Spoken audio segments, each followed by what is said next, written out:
13-ci pare. Mən özümni axlamayman. Nəfsi degan narsa haqiqatan yomon ishlarga ko'p buyuruydu. Parvardigorim rahmat qilib saqlagan odam buningdan mustasno. Mening Parvardigorim haqiqatan mag'firat qiluvchidir, nihoyatda mehribondir. Podshoh Yusufni oldimga olib kelinglar, uni o'zimning xos odamim qilaman dedi. Yusuf uning bilan so'zlashayotganda, "O sen bugun bizning oldimizda haqiqatan martabalik, ishonchlik odamsan" dedi.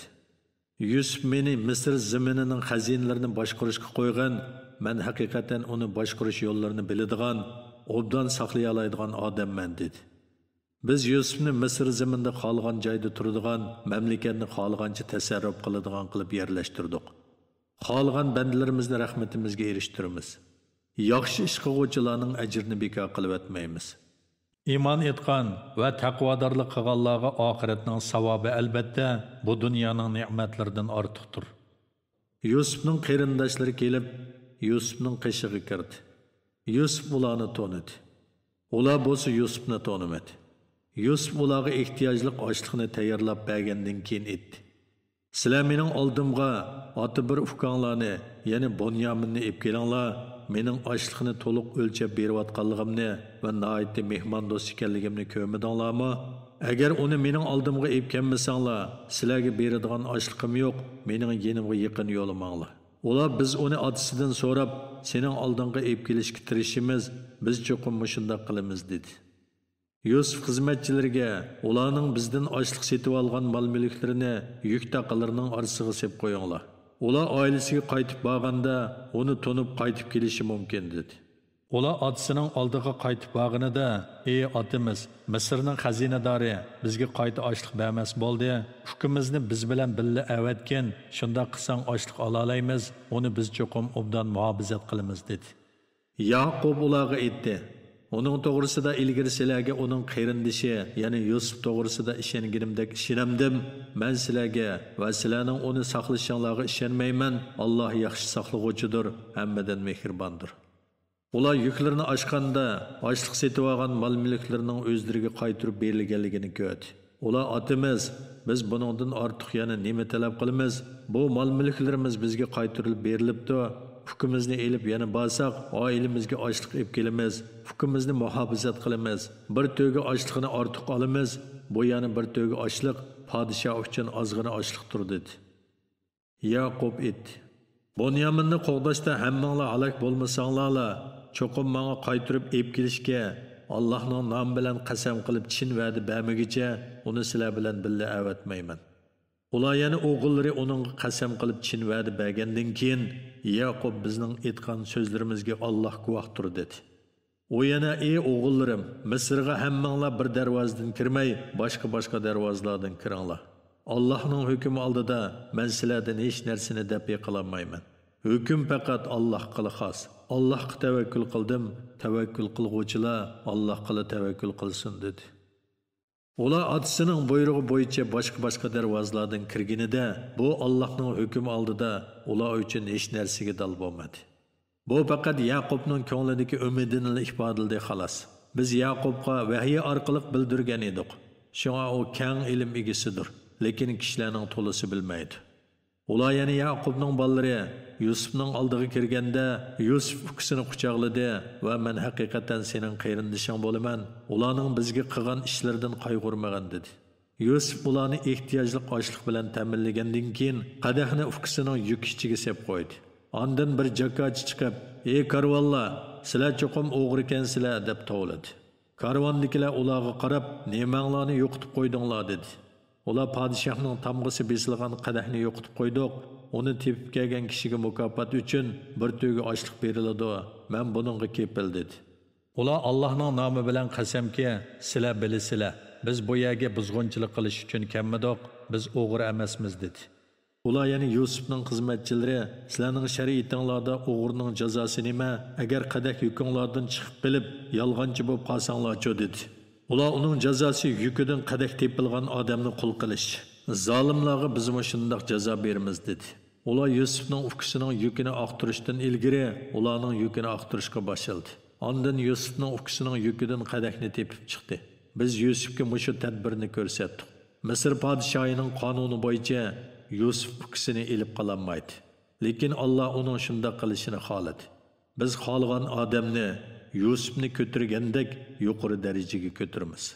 Har bir bilimdor ustida uningdanmi bilimdor zot bor. Ular agar u o'g'irlik qilgan bo'lsa, uning qarindishimi, ya'ni Yusufmi ilgari o'g'irlik qilgan deyishdi. Yusuf ularning bu so'zini ichida bildi, lekin ularga ma'lum qilmadi.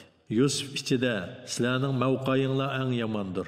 Sizlarning Yusuf va uning ukisi to'g'risida qilgan so'zinglarning yolg'onligini Alloh obdan biladi dedi.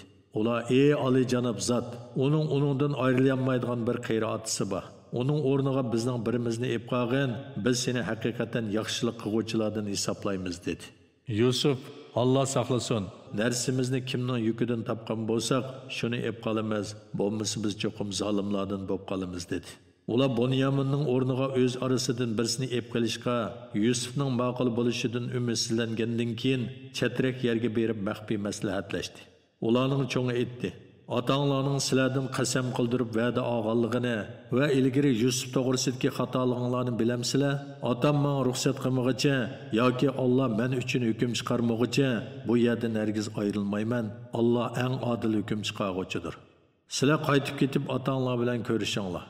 Ondan aytinglarki, ey otamiz, sening o'g'ling rostilla o'g'irlik qildi. Biz faqat bilgan narsamiz ustida guvohlik beryapmiz. Biz g'ayibni bilmaymiz. Yani sana vədi bergen çeğimizde onun oğurluq qılıdığanlığını bilmedik. Biz turgan şəhərdən və biz bilen billi manğan karvanlardan sorab baqqan. Bizning sözümüz çoxum ras. Yaqub etdi. Onda emas. Nəfsinglar sizlarga bu ishni chiroyliq ko'rsatdi. Men faqat chiroyliqcha savr qilaman. Ularning yani 3 o'g'limning hammasini menga darqamni qilib berishni Allohdan tilayman. Alloh haqiqatan mening holimni bilib turg'uchidir, hikmat bilan ish qilg'uchidir. Yaqub ulardan yüz örüp, "Est Yusuf" dedi. Qayg'udan ko'p yig'lab ikki ko'zi oqarib ketdi. Yani ikki ko'zi ko'masib qoldi. O to'lib tashgan ochchig'ini ichiga yutgan edi. Ular Allohning nomi bilan qasamki, sen Yusufni yod etaverib, hasratdan halok bo'lishga tas qoladigan yoki halok bo'ladigan bo'lding dedi. Yaqub aytdi: "Men qayg'u hasratimni faqat Alloh qila aytaman. Allohning bildirishi bilan sizlar bilmaydigan narsalarni bilaman. Ey o'g'illarim, beringlar Yusufni va uning ukisini izdanglar. Allohning rahmatidan noumid bo'lmanglar. Shubhisizki, faqat kofir qavmlar Allohning rahmatidan umidsizlanadi." Ular Yusufning qishig'iga kirganida, "Ey oliyjanob zot, bizga va oilamizga ocharchilik yetdi. Oldinga nachar, o'tmas mollar bilan kelib qoldik. Bizga yetarlik ochlik bergan, bizga sadiqa qilgan. Alloh sadiqa qiluvchilarni haqiqatan mukofotlaydi" dedi. Yusuf, sizlar nadon vaqtinglarda Yusufga va uning ukisiga nimalar qilganliginglarni bilamsizlar dedi. Ular sen rostilla Yusufmi dedi. O men Yusuf, bu mening inim. Alloh bizga marhamat qildi. Kimki haqiqatan taqvodorlik qiladi ekan, savr qiladi ekan, yaxshi mukofotga erishadi. Chunki Alloh yaxshi ish qiluvchilarning ajrini bekor qilib o'tmaydi dedi. Ular Allohning nomi bilan qasamki, Alloh seni haqiqatan bizdan ortiq qilibdi. Biz jazman xato qildik deyishdi. Yusuf aytdi: "Bugun sizlar ayblashga uchirmaysizlar. Alloh sizlarni kechirsin. Alloh eng marhamatli zotdir. Sizlar mening bu ko'nglimni elib berib, otamning yuziga tashlanglar. Ko'zi ichiladi. Bütün oilangdagilarni elib, mening yonimga kelinglar" dedi. Karvan qo'zg'algan chaqda ularning otasi: "Men cho'qim Yusufning hidini elyapman. Sizlar meni oljib qolgan demaydigan bo'lsanglar, Yusufni albatta hayotda aytdim" dedi. Ular yana Yaqubning davrlari va yenidagi kishilar Allohning nomi bilan qasamki, haqiqatan sen texi yanala burunqi qaymoqishing ekansan dedi. Xushxabarchi kelib ko'nglakni Yaqubning yuziga tashladi. Uning ko'zi ichildi. Yaqub, men sizlarga Allohning bildirishi bilan sizlar bilmaydigan narsalarni bilaman demaganmidim dedi. Ular: "Ey otimiz, gunohlarimiz uchun bizga mag'firat tilagan. Biz haqiqatan xatolashdik" deyishdi. Yaqub: "Parvardigorimdan sizlarga mag'firat tilayman. Alloh gunohlarni haqiqatan mag'firat qiluvchidir, bandalarga mehribondir" dedi. Ular Yusufning oldiga kirganda, Yusuf ota-onasini quchoqladi va "Alloh xolisa Misrga omon eson kiringlar" dedi. Ota-onasini taxtida yenida o'ltirg'izdi. Ular shohlarga ta'zim qilish odati bo'yicha Yusufga sajda qildi. Ular: "Ey ota, mana bu kichik vaqtimda ko'rgan tushimning ta'biridir. O tushimni Parvardigorim haqiqatan rostga chiqardi. Parvardigorim meni zindondan chiqarish bilan, qarindoshlarim bilan mening oramni shayton buzgandan keyin sizlarni sahrodan bu yerga olib kelish bilan menga ihson qildi.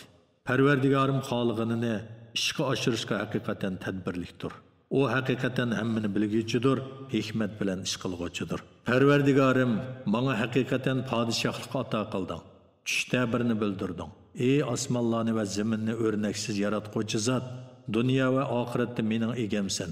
Meni musulmon petimchi qabz ruh qilgan, meni yaxshi bandalar qatorida qilgan dedi.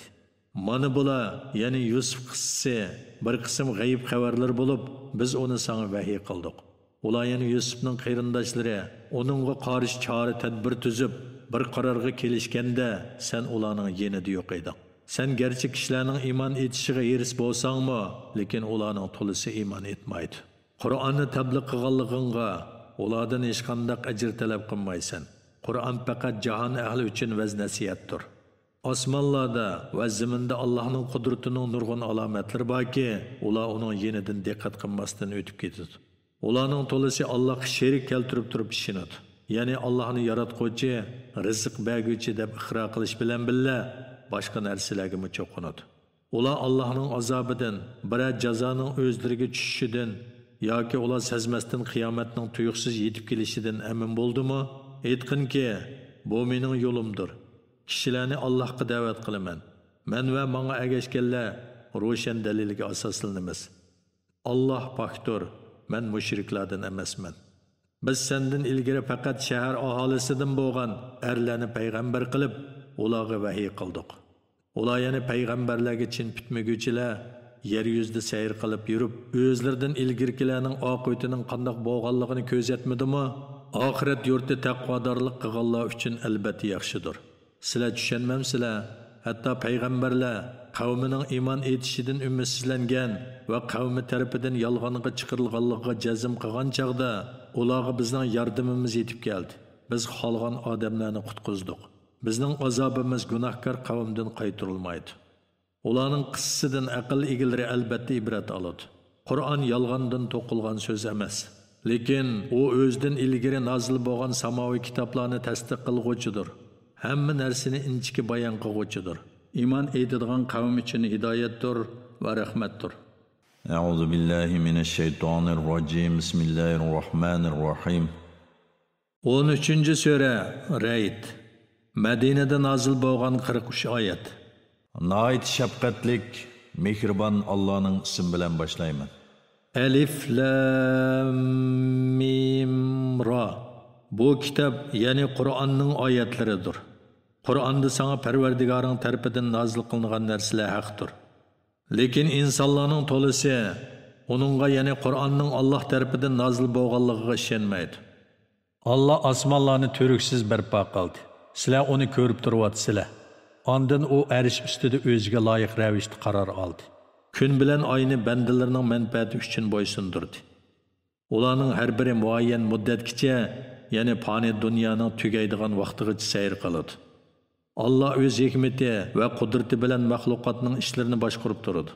Sizlarni Parvardigoringlarga muloqot bo'lishga ishonsin deb qudratining dalillarini tafsili bayon qiladi. Allah yer yuzini uzunsiga va to'g'risiga so'zib keng yaratdi. Yer yuzida tog'larni va daryolarni yaratdi. Meyvelarning har bir turini erkak, kishi ikki jinsli qilib yaratdi. Kechini kunduzga kirishtirdi. Ya'ni kechining qorong'uligi bilan kunduzning yorug'ligini yapti. Bularda tafakkur qiladigan qavm uchun Allohning qudratini ko'rsatadigan dalillar bor. Yer yuzida bir-biriga tutishang'u qit'alar bor va turli ziroatlar bor.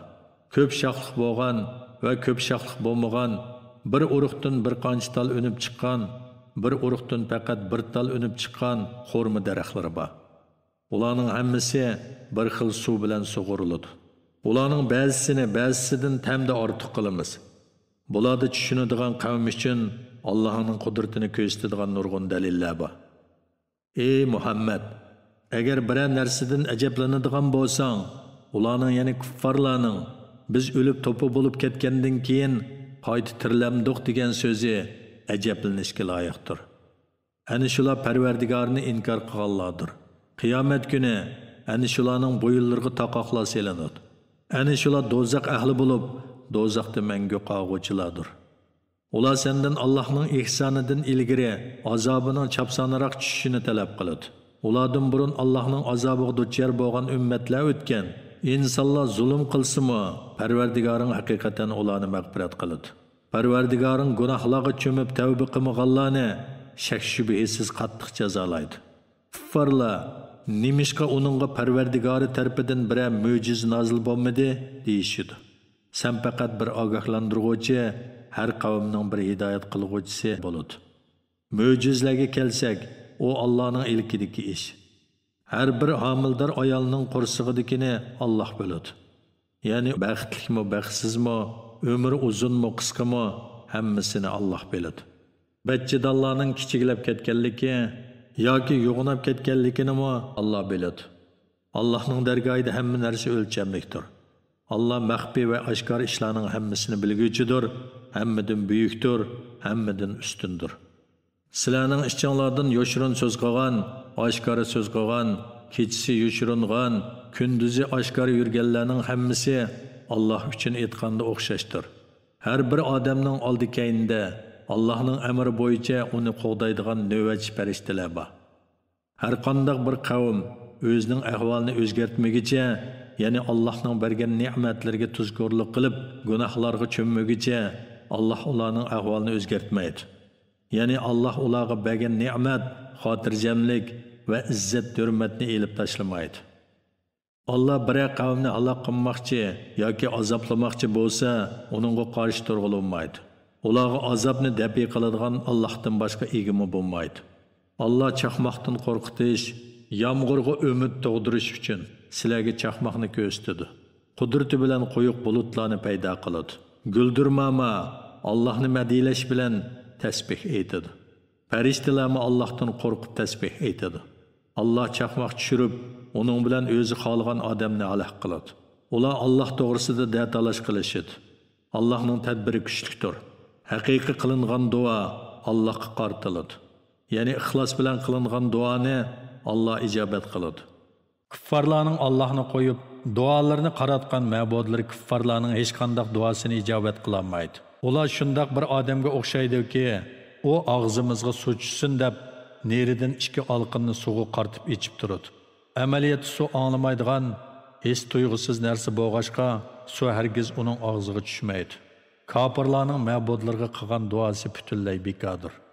Osmonlardagilar va zamindagilar, ya'ni farishtalar, insonlar va jinlar ixtiyoriy va majburiy yo'sinda Allohga bo'ysunadi.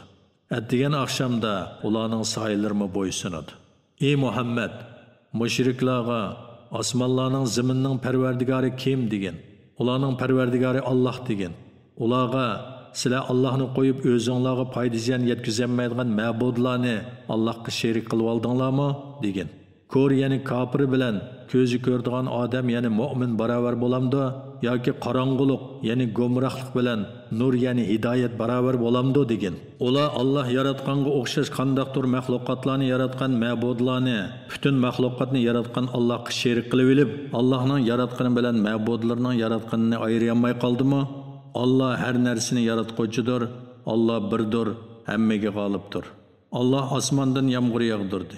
Yomg'ir suvi jilg'iladi, lip-miliq oqdi. Kelkun suv o'zining ustida ko'piklarni layiltib oqdi. Kishilarning zinnat buyumlarining yoki asbob yasash uchun o'tqa silib eritgan ma'danlarningmi shuningga o'xshash ko'pigi bor. Allah haq bilan botilni bu misol bilan ana shundoq bayon qiladi. Ko'pik bo'lsa eqib tugaydi. İnsanlarga foydali narsa zaminda qolib qoladi. Allah misollarni ana shundoq bayon qiladi. Allohning iymoniga qilgan da'vatini qabul qilganlarga eng obdan mukofot beriladi. Qabul qilmaganlarning idorchiligida zamindagi butun mol-mulk, yana shuningdek bir has keladigan mol-mulk bo'lgan taqdirdimi, ular oxiratda Allohning azobidan qutulish uchun albatta uni fido qilgan bo'ladi. Ulardan qattiq hisob elinadi. Ularning boradigan joyi do'zax bo'ladi. Do'zax nima degan yomon joy?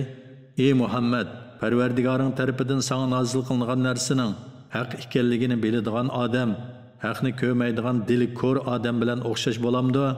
Allohning oyatlaridan faqat aql egalarilar pand nasihat oladi. Ular Allohning ahdiga, ya'ni Alloh topshirgan ishlarga vafo qiladi, bergan va'dasini buzmaydi. Ular Allohning xish aqrbolarga sil rahim qilishdan iborat amrini bajo keltiradi. Allohdan qo'rqadi, qattiq hisob elinishdan qo'rqadi.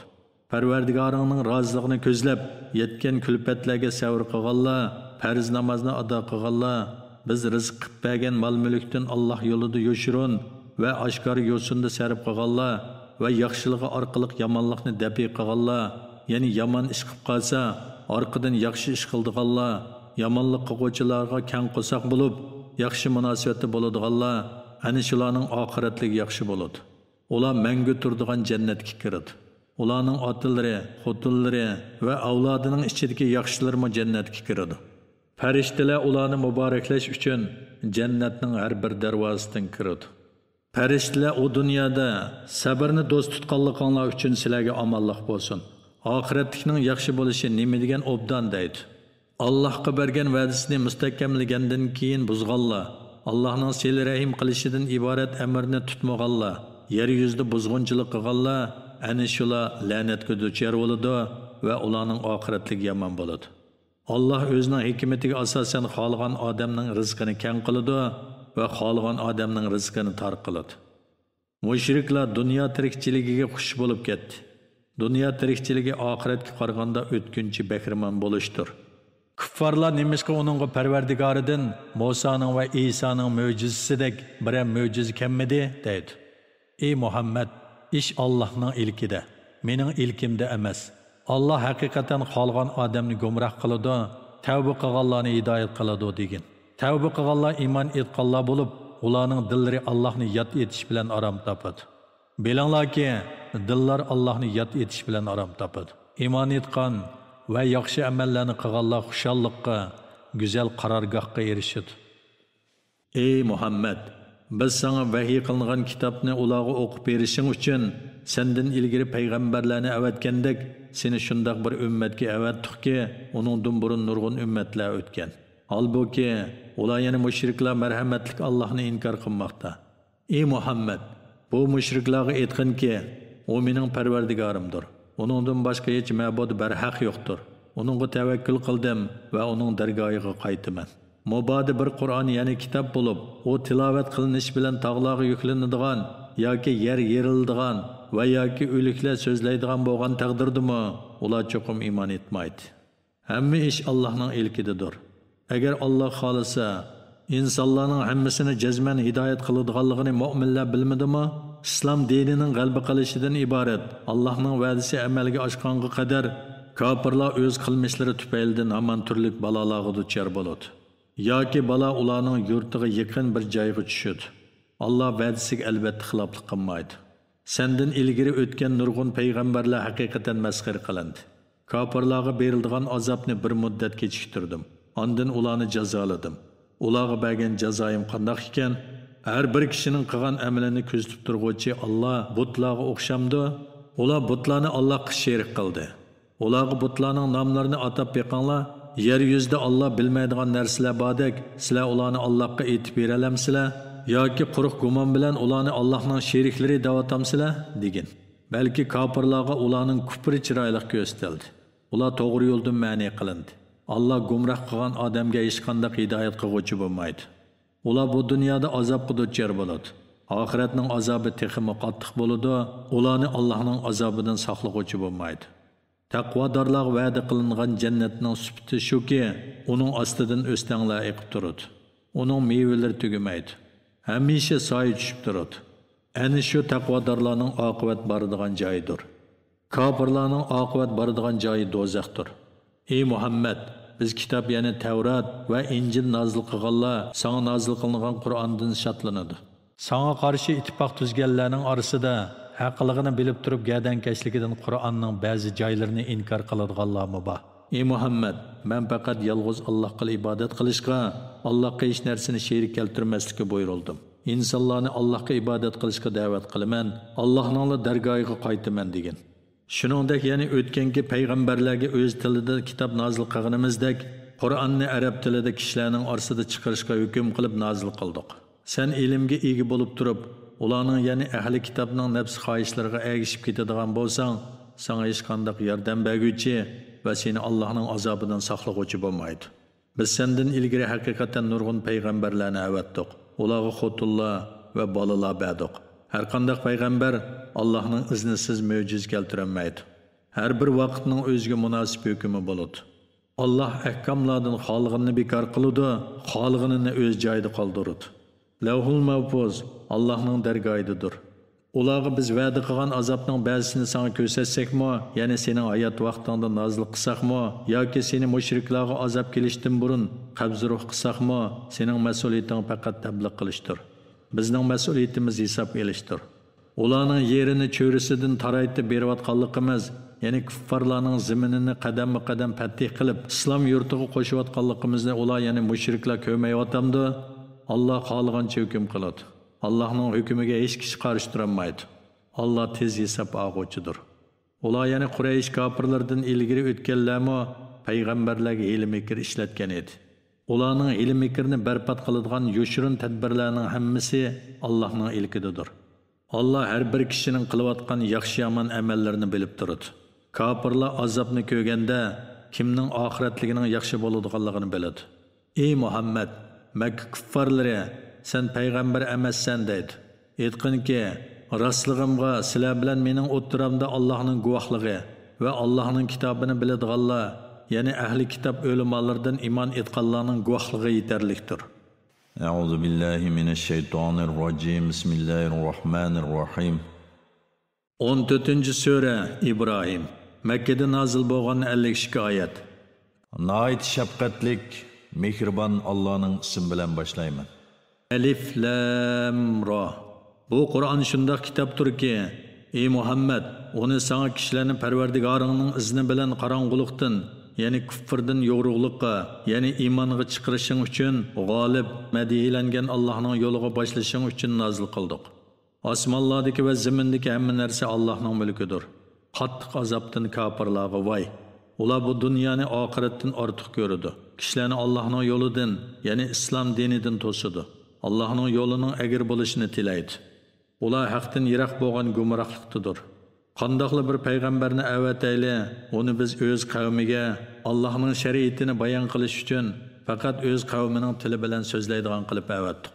Allah xohlagan odamni gumroh qiladi, xohlagan odamni hidoyat qiladi. Allah g'olibdir, hikmat bilan ish qilguvchidir. Biz Musoni mo'jizlarimiz bilan haqiqatan payg'ambar qilib avatdik. Onunga dedikki, qavmingni qorong'ulikdan yo'rg'ulikqa chiqargin. Ularga Allohning ne'matlarini eslatgin. Buningda baloga sabr qiluvchi, ne'matga shukr qiluvchi har bir banda uchun albatta nurg'un ibratlar bor. Musa o'z vaqtida o'z qavmiga Allohning sizlarga bergan ne'matini eslanglar. Allah o'z vaqtida sizlarni Fir'avn qavmidan qutqizdi. Ular sizlarni qattiq qiynaydi, o'g'illaringlarni bo'g'izlaydi, xotin kishilaringlarni xizmat qildirishga qoldiratdi. Buningda Parvardigoringlar tarafidan sizlarga cho'ng sinoq bor edi dedi. O'z vaqtida Parvardigoringlar ne'matimga shukr qilsanglar, uni texmi ziyoda qilaman. Agar kufrni ne'mat qilsanglar, mening azobim albatta bekmi qattiq bo'ladi deb jakoladi. Musa o'z qavmiga, agar sizlar va butun yer yuzidagi kishilar kofir bo'lib ketsanglarmi, Allohga qilsiz yetkazolmaysizlar. Chunki Alloh albatta hammadan behojatdir, madihilashga loyiqdir dedi. Sizlardan ilgari o'tgan Nuh, Ad va Samud qavmlarining va ulardan keyin kelgan sadini faqat Alloh biladigan ummatlarning xabari sizlarga yetmadimi? Ularga payg'ambarlari mo'jizlar bilan keldi. Ular qo'llari bilan payg'ambarlarning og'izlariga ishorat qilib, biz sizlarning payg'ambarliginglarni haqiqatan inkor qilamiz. Biz sizlar da'vat qilayotgan ishga haqiqatan zo'r gumondimiz dedi. Payg'ambarlari osmonlarni va zaminni yaratuvchi Allohning birligida shak bormi? Allah gunohlaringlarni mag'firat qilish uchun sizlarni iymonga chaqirdi. Sizlarni jazolashni ma'lum muddatgacha, ya'ni ajlinglar yetguncha ta'xir qiladi dedi. Ular, sizlar faqat bizga o'xshash inson, ota-bobolarimiz ibodat qilib kelayotgan butlarga ibodat qilishimizdan to'smoqchi bo'lyapsizlar. Rostliginglar uchun bizga aniq pokit ko'rsatinglar dedi.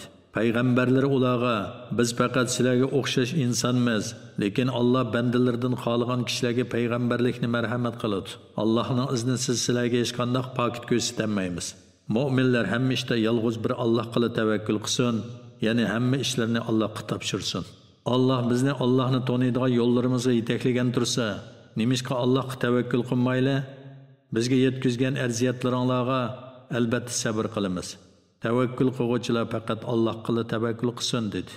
Kofirlar payg'ambarlariga sizlarni ziminimizdan cho'qim haydab chiqaramiz yoki cho'qim bizning dinimizga qaytishinglar kerak dedi. Ularga Parvardigori mundaq vahiy qildi. Zolimlarni cho'qim halok qilamiz. Ularni halok qilgandan keyin ziminda cho'qim sizlarni turg'izamiz. Bu ya'ni g'alba mening oldimda turishdan, ya'ni so'roqqa tortilishdan va azobimdan qo'rqqanlar uchundir. Payg'ambarlar Allohdan madad tiladi. Har bir uchiga chiqqan tarsa, shafqatsiz, ya'ni Allohga itoat qilishga gardankashlik qilib, haqiqatdan bosh tortquvchi halok bo'ldi. Uning oldida jahannam turadi. Jahannamda o yering aralash suv bilan sug'uriladi. Uning ochiqligidan uni yutumlab ichib taslikda yutadi. O'lim uni qo'rshib oladi. Lekin u hargiz o'lmaydi. Shuningdan keyin texmo qattiq azobga duchor bo'ladi. Parvardigorni inkor qilganlarning qilgan yaxshi amallari bo'ronliq kunda shamol uchirib ketgan bir dövi kulga o'xshaydi.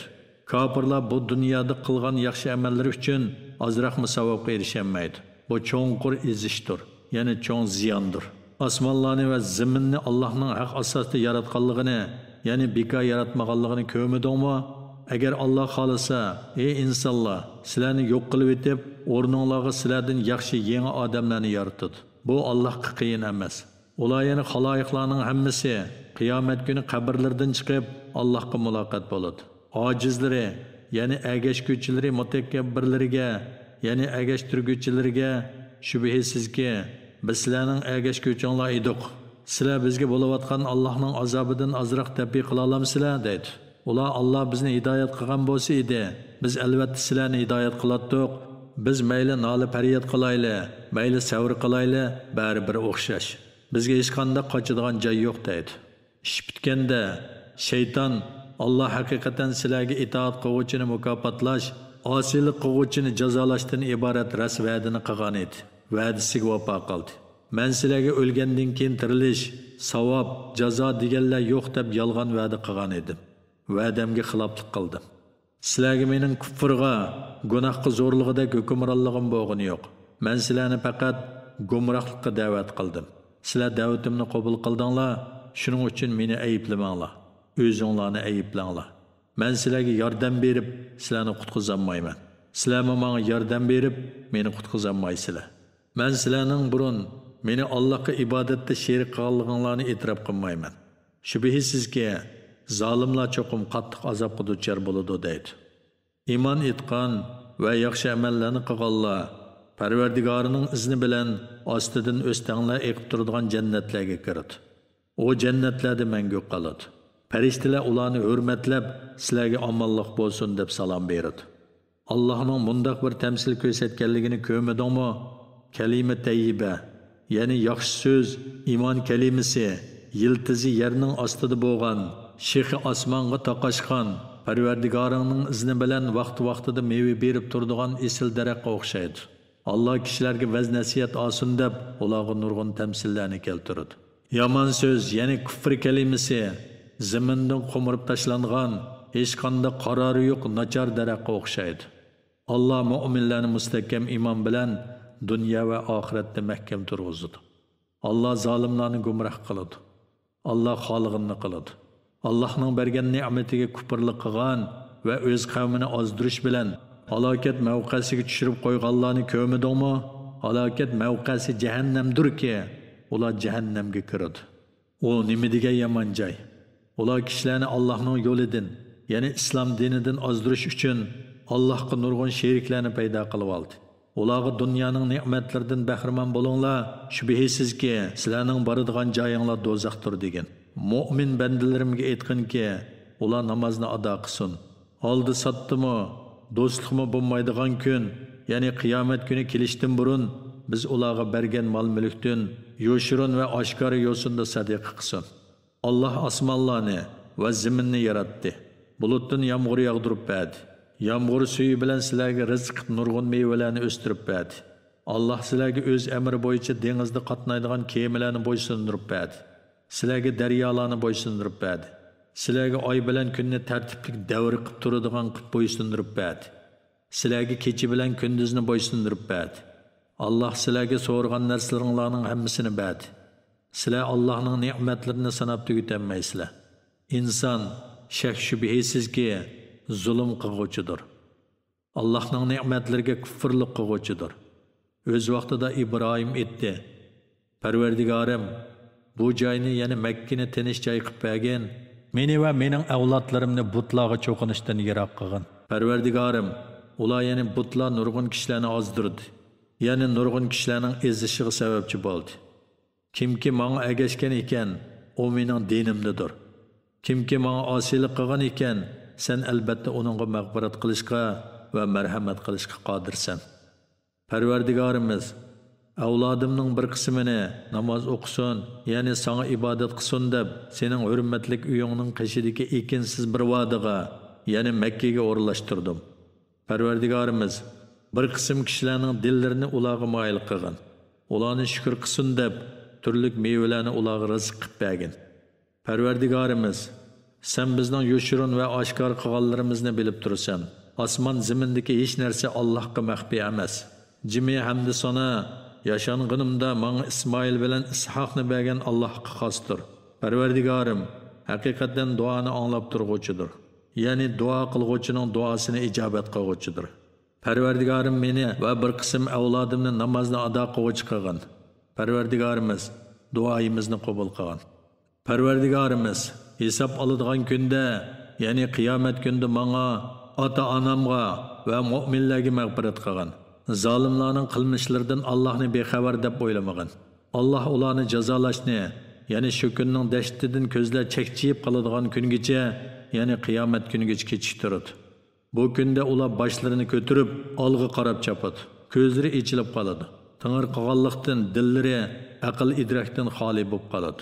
Ey Muhammad, kishilarni azob keladigan kun, ya'ni qiyomat kunidan ogohlantirgin.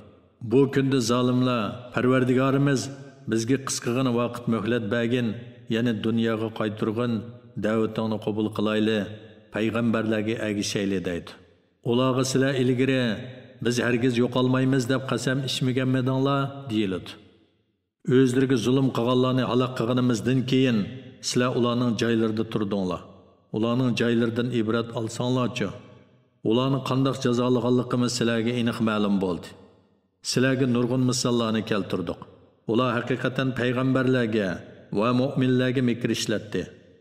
Ularning mikri tog'ni o'rvatgidek cho'ng bo'lsa-mu, Alloh ularning mikrini barbod qiladi. Allohni payg'ambarlarga qilgan va'dasiga xiloflik qiladi deb o'ylamagin. Alloh haqiqatan g'olibdir. Do'stlari uchun dushmanlaridan intiqom olg'uchidir. O kunda zaminmi boshqa bir zaminga, osmonlarmi boshqa bir osmonlarga aylanadi. Ular yana butun xaloyiq qabrlardan chiqib, yigona, qudratlik Allohning dargohida, ya'ni mashargohda hozir bo'ladi. Ey Muhammad, o kunda gunohkorlarni, ya'ni kuffarlarni zanjirlar bilan bir-biriga chetilib bog'langan holda ko'rasan. Ularning ko'ngliga qaramaydin bo'ladi. O't ularning yuzlarini o'rib oladi. Allah har kishining qilmishiga qarab shundoq jazo beradi. Allah albatta tez hisob olg'uchidir. Kishilarning ogohlantirishi, Allah'ның bir ekanligini bilishlari, aql egalarining vaz-nasihat elishlari uchun bu Qur'on tabliqdir, ya'ni kishilarga tabliq qilish uchun nozil qilindi.